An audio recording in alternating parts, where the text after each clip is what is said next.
বিহু বুলি ক'লে অলপ ৰঙীন বিচাৰে চবে, নহয় জানো? গতিকে ৰঙাত আনিছোঁ এইটো। ভাল লাগিছেনে?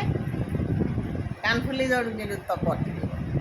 এই ছেটটোও ভাল লাগিব। মুগা আপুনি প্ৰথম মুকলি বিহুত যাওক, এইটো ছেট পিন্ধক। মুকলি বিহুত এই ছেটটো পিন্ধিলে কিমান ভাল লাগিব। এইবাৰ মুঠতে পাৰ্টি ৱেৰ আনিছোঁ, বিহুত পিন্ধা আনিছোঁ, নেক পিচ বহুত আনিছোঁ। ভাল লাগেতো। আৰু ৰঙাটো পিন্ধিলে এনেই কিবা এটা ভাল লাগে, হয় নে নহয়?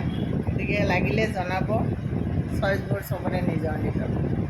আৰু মানে কি হয়, আপুনি কোনটো পিন্ধি ভাল পায়, এই বস্তুটো কিন্তু আপুনি এনেকৈও পিন্ধিব পাৰে।